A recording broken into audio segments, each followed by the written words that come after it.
Mes frères et sœurs, il commence à se passer des choses extraordinaires à l'église.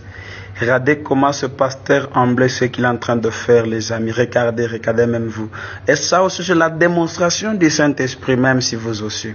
Ça devient comme dans les catchs, ça devient quelque chose comme c'est comme si c'est une maladie d'épilepsie qui frappe toute l'église. Regardez même la position là.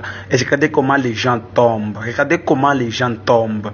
Jésus, s'il te plaît, viens nous prendre, viens nous prendre. Regardez, voici pourquoi beaucoup de jeunes aiment ce genre de pratique. Voilà pourquoi ils tombent dans des futilités. Les amis, regardez même vous-même, c'est un pasteur en plein culte. Il est en train de faire des bêtises devant des grandes personnes, devant des personnes appelées par l'Éternel. Regardez le grand papa là, comment il va tomber. Regardez, vous voyez, quelqu'un qui tombe des jambes en l'air, les amis. C'est quel genre de puissance? Et ça, c'est ce qu'on a dit, la démonstration de la puissance du Saint-Esprit. Vous jeunes, vous qui êtes jeunes dans le ministère, vous venez d'arriver dans le ministère, vous voulez que les gens vous connaissent que vous êtes fort. Ce n'est pas être fort qui va définir votre appartenance à Jésus. Mais faites ce qui est bien. Regardez comment cette maman avait tombé. Est-ce vraiment la démonstration de la puissance du Saint-Esprit? Non. Comment expliquer une si grande personne qui peut aller dans une telle église? Donc vous voulez que les gens vous voient, vous voulez apparaître bien habillé, vous voulez faire quoi? Alors il faut nécessairement quitter dans des choses comme ça. Écoutez, avant d'aller dans une église, il faut mieux se choisir là où vous allez.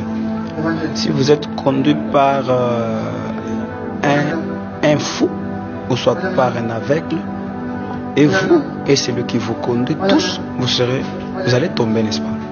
Alors si vous ne choisissez pas bien votre église, croyez-vous que vous seul vous serez sauvé? Comment vous serez sauvé si vous êtes dirigé par un tel pasteur?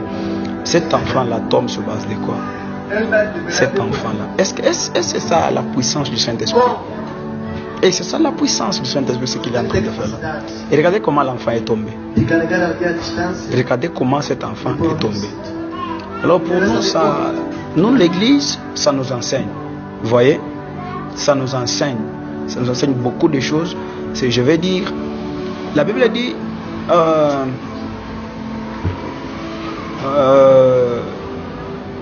ce n'est pas tous ceux qui disent Seigneur, Seigneur, qui sont mes enfants. Vous voyez, il y en a plusieurs. D'ailleurs, il y a beaucoup de Jésus. Il y en avait d'ailleurs plusieurs en Israël pendant ce moment-là. Alors vous voyez des gens qui vous disent non, nous servons Jésus.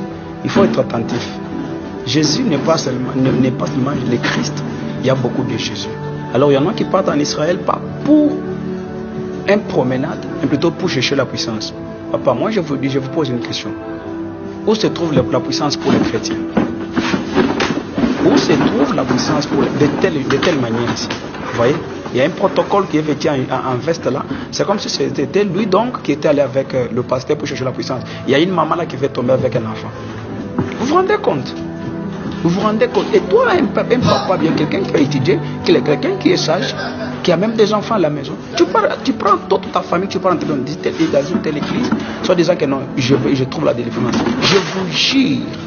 Ce sont ces gens de pasteurs qui toqueront à la porte ce jour-là et Jésus leur répondra qu'il ne les avait jamais connus. Et attention, pire encore, c'est pas seulement lui, et même vous tous qui vivez dans de tels genres d'église.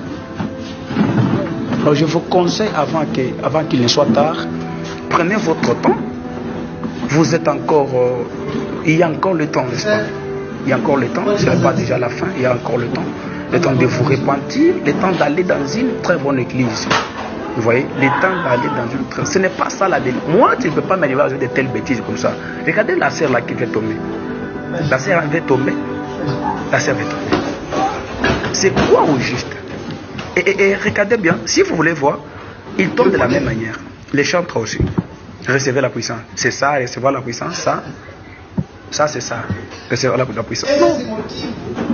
Non. C'est quel genre de miracle? Ça veut dire quoi toutes ces choses? Et il y a quelqu'un là, bien vêtu. Il est là debout. Il ne dit rien. Frère, l'heure est grave. Où est l'authenticité? Revenez à la vraie parole de Dieu.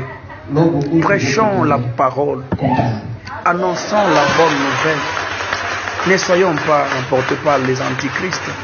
Ils sont plusieurs aujourd'hui. Vous croyez que l'antichrist n'est pas encore manifesté, mais je vous dis que l'antichrist il y a des gens qui lui précèdent. Oui, comme Jésus a dit, ça ne sera pas déjà la fin, mais ce sont les signes qui vont annoncer mon retour. C'est comme s'il y a des signes. Regardez, vous voyez, frère, vous voyez. Alors je vous prie.